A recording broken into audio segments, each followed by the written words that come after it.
Aš taip jau gal nepulsiu labai spekuliuoti. Mano įsivaizdavimu, jeigu prisiminti Britanijos patirtį, direct debitas ten dažniausiai už paslaugas. Tai yra telefonų sąskaitos, internetas, ten dujos, elektra ir taip toliau. Tai yra tai, už ką kas mėnesį mokama. Kaip ir Lietuvoje, tiesioginis debitas dažniausiai yra šitiems dalykams. Bandau įsivaizduoti periodiniams kažkokiems užsakymams, jeigu, tarkim, prenumeratą kažkokį maisto prekių į namus ar panašiai, kad tau nuskaito. Bet vienkartiniams užsakymams man sunku būtų rasti pateisinimą, kam to reikėtų. Okay. Klausimai? Sakykit, prašau, iš patirties šitas kompleksas susideda iš dviejų dalių. Aš čia truputį grįšiu į pradžią. Pirma dalis promotion, antra sales. Jūs labai įdomiai pasakojate apie sales. O promotion tai yra, kad jūsų shop ar sistema kažkokia, tai visgi tai Prie to prieisim. Aš einu iš tos pusės, ką reikia turėti prieš pradant promotint. Ar ne? Tai nuo to mes pradedam, prie marketingo dalykų prieisim. Dar?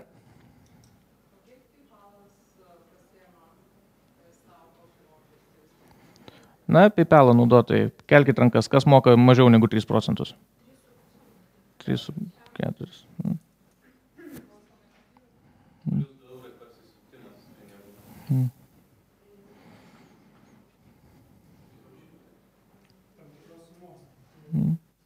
Na, atsakymus gauti iš praktikos, jau gyvai. Ar ne? Dar klausimų?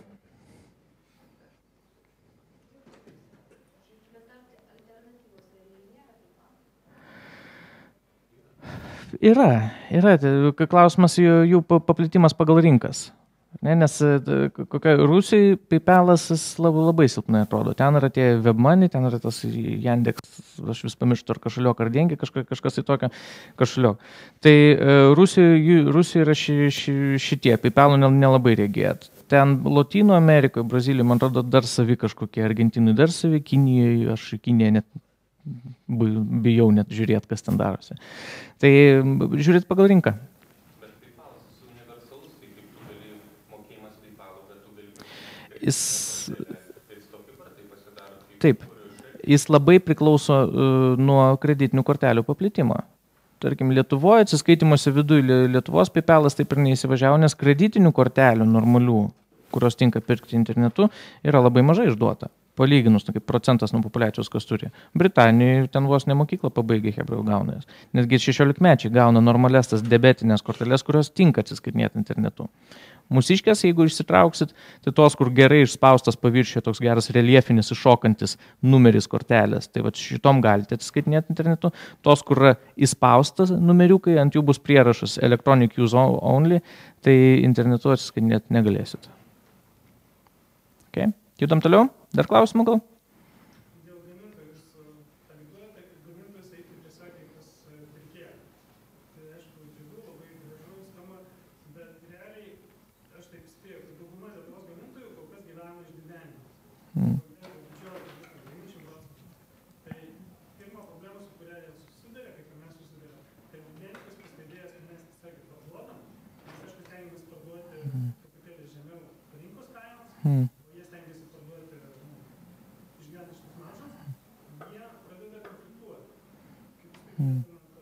Kad mes išstumėm juos. Automatiškai prasideda jų pirkimų mažėjimas, tačiau mes dar... Iš interneto dar nesikompensuoja. Balansuoti. Sunset marketing, užglostyt vieną, ten pašnekėti su kitu, pasipykti, čia nieko nepadarys. Čia yra natūralus procesas. Labai panašus į tai, kaip buvo paleistas pirmas traukinys šitogi Britanijoje, tai kanalų, man regis, savininkai sabotavo bėgius. Lauždavo, ar ne, nes tai atimdavo krovinius iš maržo ir panašiai. Na, tiesiog, taip yra, toks yra normalus procesas ir anksčiau ir vėliau didelė dalim tų didmenininkų ir tarpininkų visų rinkos dalis trauksis. Tai kaip tai išgyventi, na, aš dabar nepulsiu, čia jau tokie verslo gal santykių procesai, čia reikėtų kokį vėlgi dėrybų meną nusukti ir taip toliau. Bet konkretaus va taip vaisto, kaip to išvengti, aš negaliu pasakyti. Bet kad tai tikrai bus tokie konfliktai, tai faktas, taip.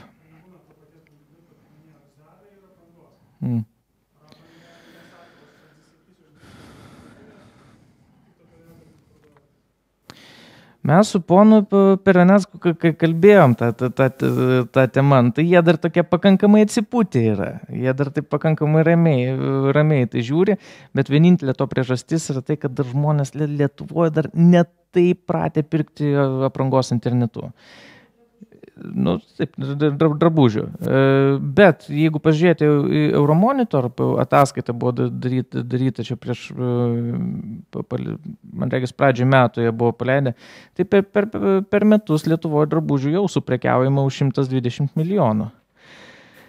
Kitais metais bus 200 milijonų. Tai kai bus pasiekta ta riba, kai ponas Pereneckas pajus, kad kaip ir nesmagu, kad tose milijonuose nėra ne vieno jolito, tai tada jie pradės šnekėtis su Zara, kažką tai daryti. Bet, na kaip orientuoto marketingo, nueisit į tą patį Zara LT, jūs nukreipsi parduotuvę, kur kainos bus greičiausiai litais jau nurodytos, užsisakysit ir jums atveš į Lietuvą visiškai ramiai. Jau galite užsisakyti. Zara, Mexas tas pats, Mango ta pati, Nextas, Marks & Spenceris, viskas, ką tik norit, jūs jau galite užsisakyti į Lietuvą. Na, viskas lietuviškai nebus. Daugiausia, kiek jie pasistumėja, tai išverčia kainas į litus. Jo, bet tai jau, kad, ir kas, kai užsakysit.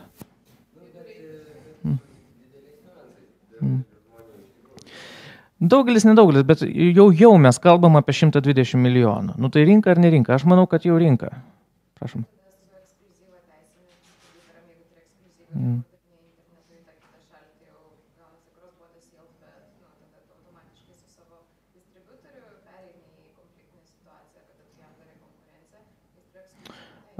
Sutartyse viskas numatoma. Jeigu kalbėt vėlgi grįžtam prie to paties aprangos modelio, ten jie turi ekskliuzyvą offline prekybai. Online'as jie negavę. Tai yra Zara gali savo ramiai prekiauti online, bet čia yra sutartį. Tai priklauso nuo sutarčių, kokias jūs esate susirašę. Judam? Dar klausimų? Gerai. Klientų aptarnavimas. Tai bus vienas iš iššūkių jums iš tikrųjų bendraujant su užsieniu ir dėl kelių priežasčių. Na tai, pirma mantros, ne, įsidėmėkit, užsihipnotizuokit, atsiminkit, kad geras aptarnavimas kainuoja pigiau nei blogas, tai jo sąskaitą jokių būdų netaupykite. Ir kitas pasiūlymas, kuris jums labai daug sutaupys galvos skausmo ir išvengsite daugelį problemų, tai siūlykite klientams tik tuos komunikacijos kanalus, kuriais galite užtikrinti kokybišką aptarnavimą. Jeigu siūlote, parašykit mums mailų, tai atsakinėkite tos mailus ne po 3 dienų, o praėjusią valandą ir 2. Jeigu nurodot telefono numerį, tai atsiliepkite to telefono numeriu, ir atsiliepkit ir kalbėkit tą kalbą, kurią jums paskambino vartotojas. Jeigu jūs to negalit padaryti, nenurodykit telefono numerio, arba nurodykit, kad paskambinę šituo jūs būsite aptarnauti angliškai, arba lenkiškai, arba vokiškai, ką jūs ten jau galite padaryti. Tai yra, iš anksto suvaldykite lūkesčius kliento. Tai iššūkiai laukia tokie. Pirmas, pirkėjų lūkesčiai.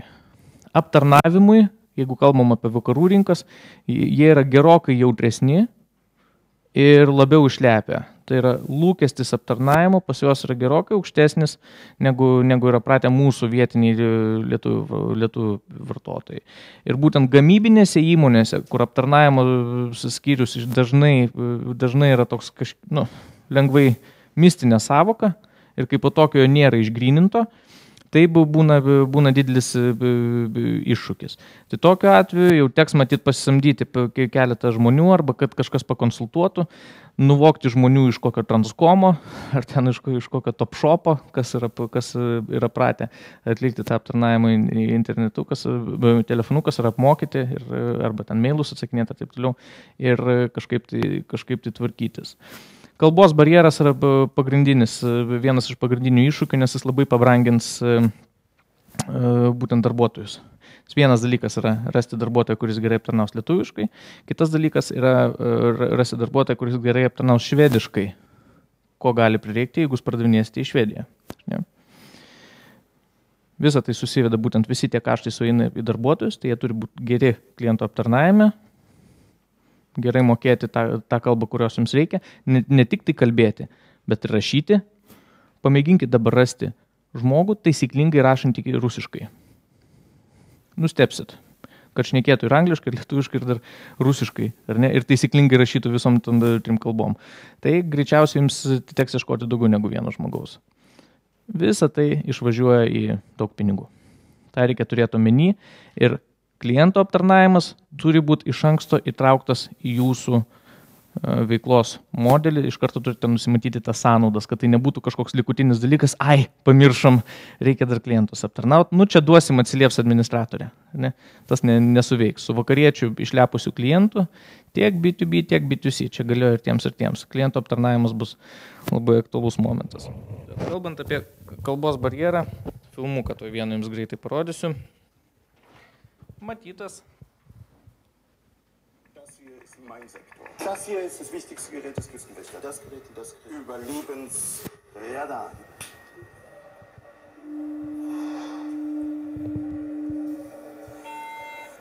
Mayday, Mayday. Hello, can you hear us? Can you hear us? Can you... Over. We are sinking. We are sinking. Hello? This is the German Coast Guard. We are sinking. We're sinking. What are you thinking about?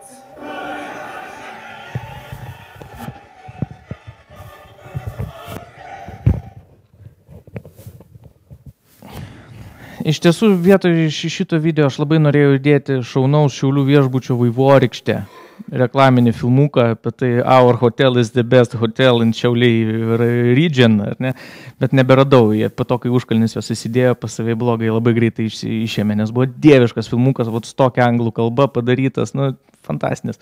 Bet teko seną gerą pasirinkti. Tai galimi sprendimai, kaip spręsti iššūkius su klientų aptarnavimu. Valdyti lūkesčius, SLA, Service Level Agreement. Tai su B2B klientais jums tokį dažnu atveju reikės pasirašyti.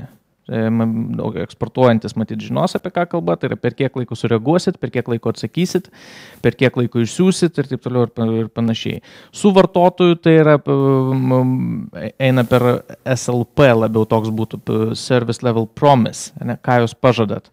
Tai jeigu nurodot mailą, tai per kiek laiko atsakysit, jeigu nurodot telefoną, tai kuriom valandom dirba, arba kurią kalbą aptarnausite, tai yra, jeigu jūs iš anksto nurodysit tuos visus dalykus, vartotojas žinos, ko laukti ir todėl nelabai pergyvens, nelabai liūdės, kad jis čia iš Vokietijos skambina, o jūs galite jį aptarnauti tik tai prancūziškai ir suahilį. Tai jeigu tas buvo parašyta, tada klausimas, kam samdėt prancūzą ir suahilį kalbėtoją, ar ne?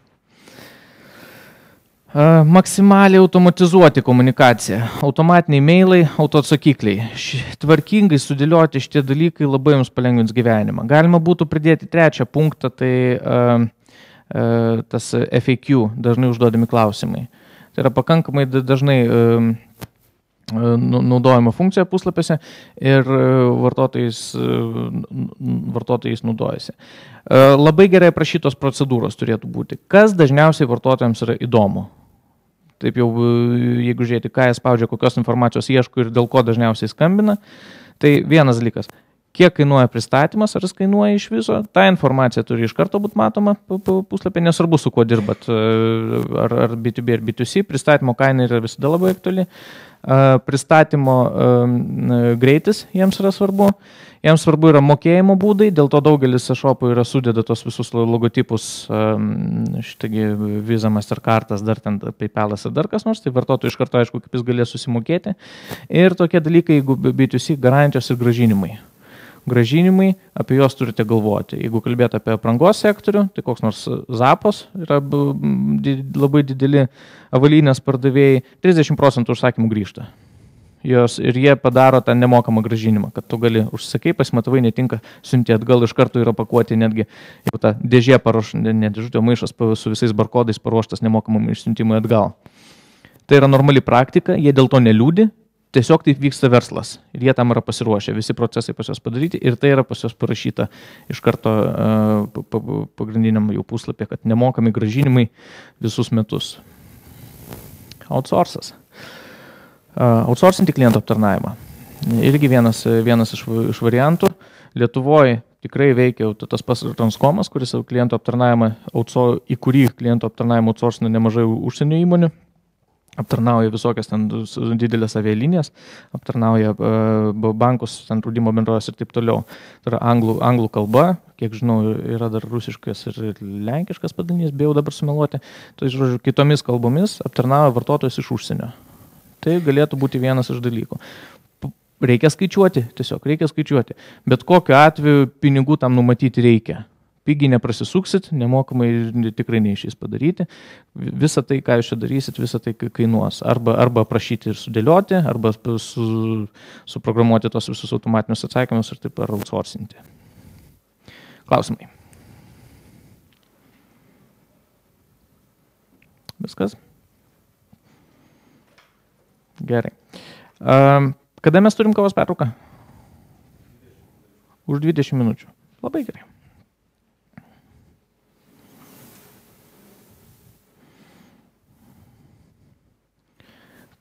Kai išgirstu žodį logistika, man visada toks sunkvežimis važiuojantis ten per kalnus, šaunus vairuotojas su kepuriuku ten vairuoja ir taip toliau.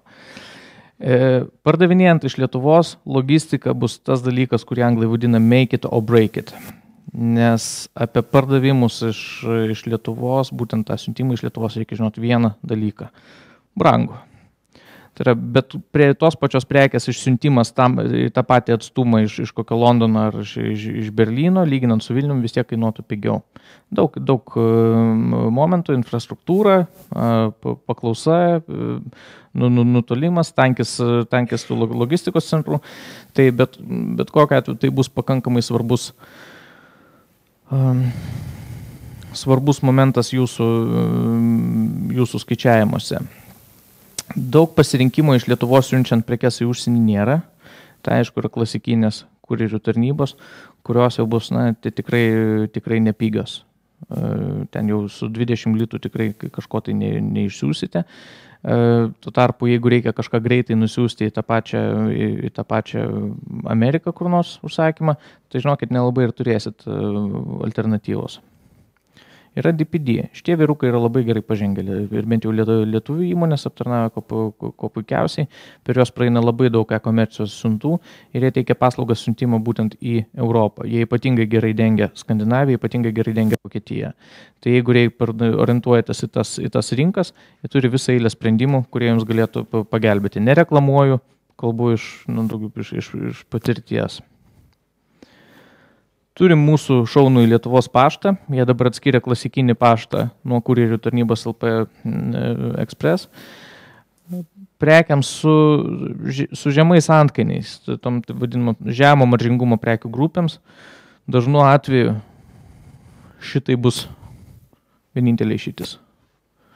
Nes tiek DPD, tiek tie viršutiniai bičiuliai, netgi paties Lietuvos pašto kurjerių tarnyba, jie gali būti brangoka. Tai čia atsiranda visa eilė iššūkių, kaip tą padaryti automatizuotai, kaip išsiųsti ir taip toliau.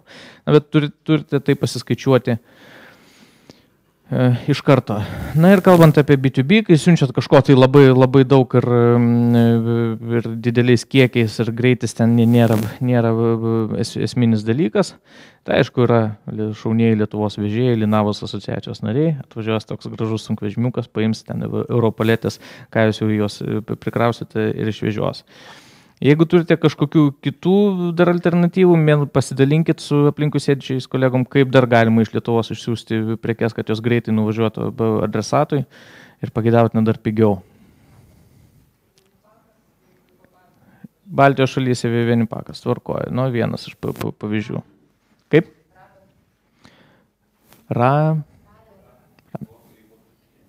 Vokietija, ne? Na va. Jo, šitie labai šaunus yra. Jo.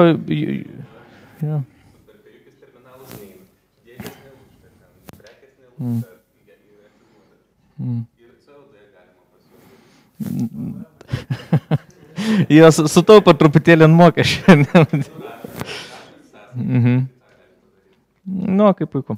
Su mikriukais tai rimtas reikalas. Mano paties tėvai kažkiek tai laiko dėstytojavo, gyveno Britanijoje, kai grįžo į Lietuvą, jie toliau užsakinėja prekes iš Tesco. Tiesiog tas apsipirkimas po pusį metų į priekį, visa būtinė chemija, viskas, jie įsitikinę, kad ten yra geresnė kokybė, aš nesiginčiu.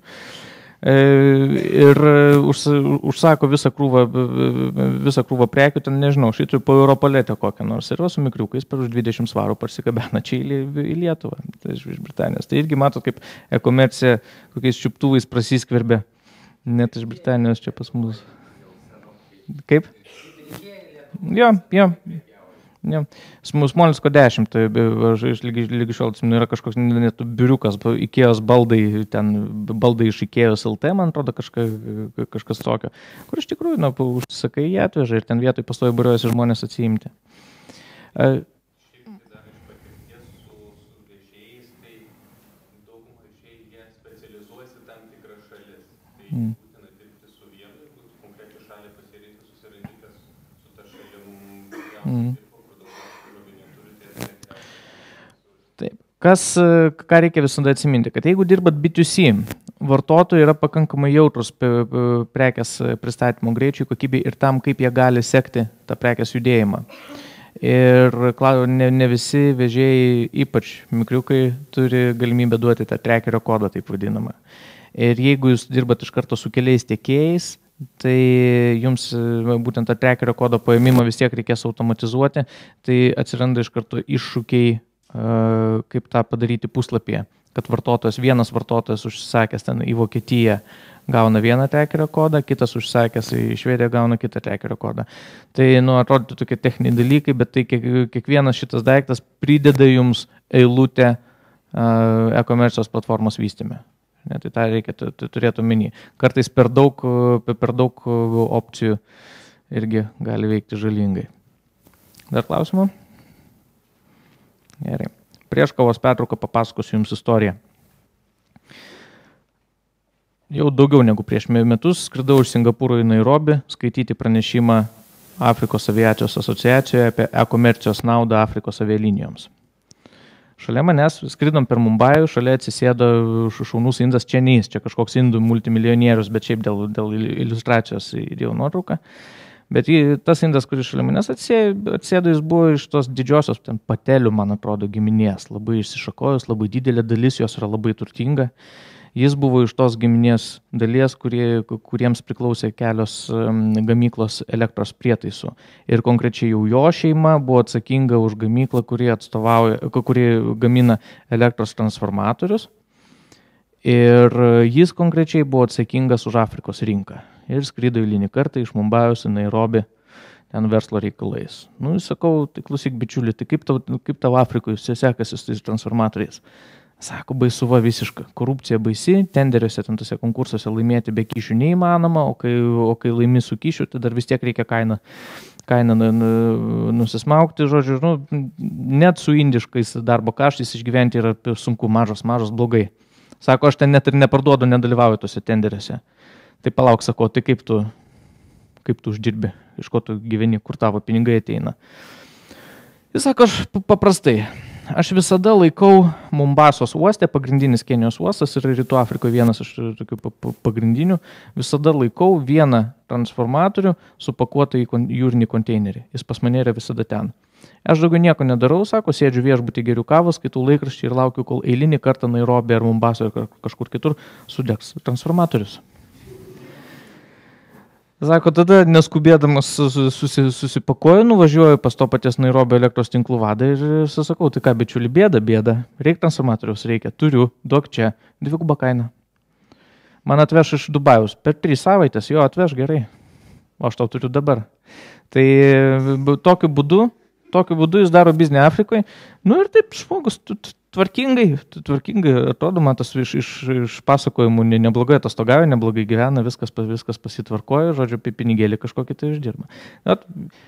Pavyzdys to, kaip greitas prekės pristatymas gali jums uždirbti nemažai pinigų.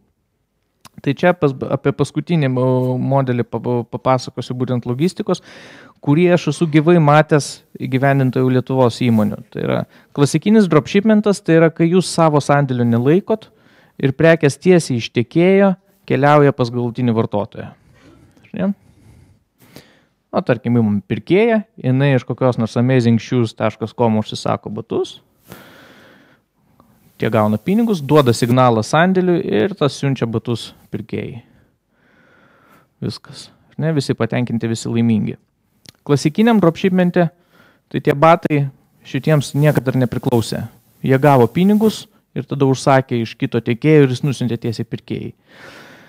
Lietuvoje aš dar aptinku visai neblogą modelį, kai tiesiog gamintojai outsourcina sandėlius užsienyje. Jeigu, tarkim, labai stipriai orientuojasi į Britaniją, jie tiesiog išsinuomoja sandėlį Britanijai, tenais konteinerių jūra nuveža iš karto visą ten, nežinau, siuntą prekių, kurias jie pardavinėja ir tada, kai ateina užsakymai į jų e-parduotuvę, prekės jau važiuoja iš Britanijos. Tai yra, jie gali užtikrinti labai greitą pristatymą ir jiems vienai nuvežtai prekiai logistikos kaštai visiškai kitokie išeina, negu kad siunčiant iš Lietuvos kiekvieną ją atskirai.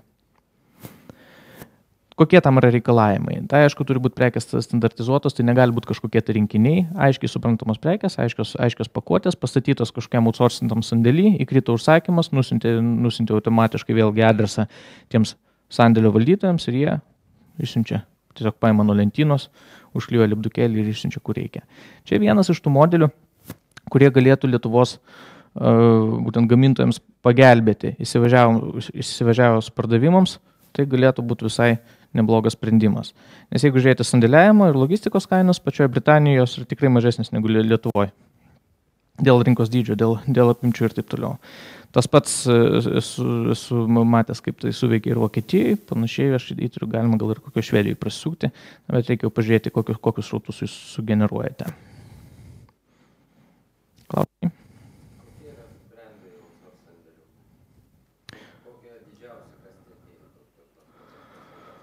Aš patėliu, čia jau reikia labai paprastai išsigūglinti galima. Lietuvoje tas pats DPD tą paslaugą teikia. O tarkim, Imkas, jie savo sandėlių nelaiko, jų visos prekės, tos, kurios jų guli pas DPD ir kai reikia, tiesiai iš DPD važiuoja į jau galutiniam tiekėjui.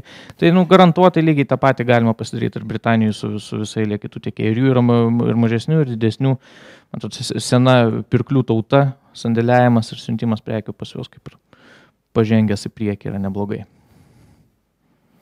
Dar klausimų? Klausimas dėl sandėliavimo, outsourcinimo arba savo sandėliavimo. Nes Imkas outsourcina, pirkų savo statosi. Labai priklauso nuo verslo modelio. Bet jeigu, sakyt, gamintojui, tai be savo sandėlių kažkaip keistai, tai ką tu gamini, kur tavo tos prekės bus. Jeigu jūs vis tik, perparduotų prekes kažkuriam lygmenį, kaip tai daro Imkas ir Pigų. Imkas daro dropshipmentus, tai yra dažnu atveju jis net ir neturi sandėliuose nieko. Jis siunčia klientui prekę tik tada, kai gauna ją užsakymą. Tada gavo užsakymą, nupirko iš tiekėjo, nusiuntė pirkėjui. Taip, rizikos atsiranda tokios, negali suvaldyti likučių 100%, užsitempia laikas ir kadangi užsakinėjai po vieną vienetą, tiekėjų nėra jokio motyvo tau duoti pigiau prekes. Pigų tuo tarpu jie nuėjo kitų kelių.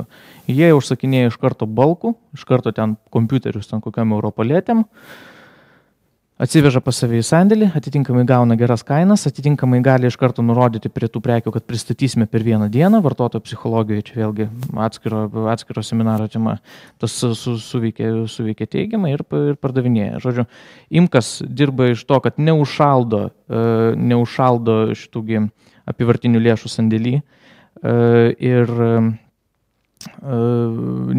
jam nereikia išlaikyti sandėlio, tai dėl to jis dirba ant mažų maržų, pigų tuo tarpu išlaiko sandėlį ir šaldo pinigus, bet atitinkamai gali sau leisti didesnės maržas. Tai du skirtingi verslo modeliai šiuo atveju. Dar klausimų?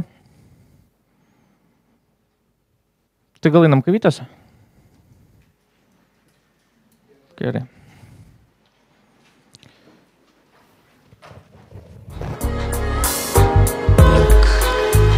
Song, look, always something, look, we play this song, look, always something. This man getting mugged, somebody getting robbed, somebody getting killed, this place is bombed, thousands of people killed, always something.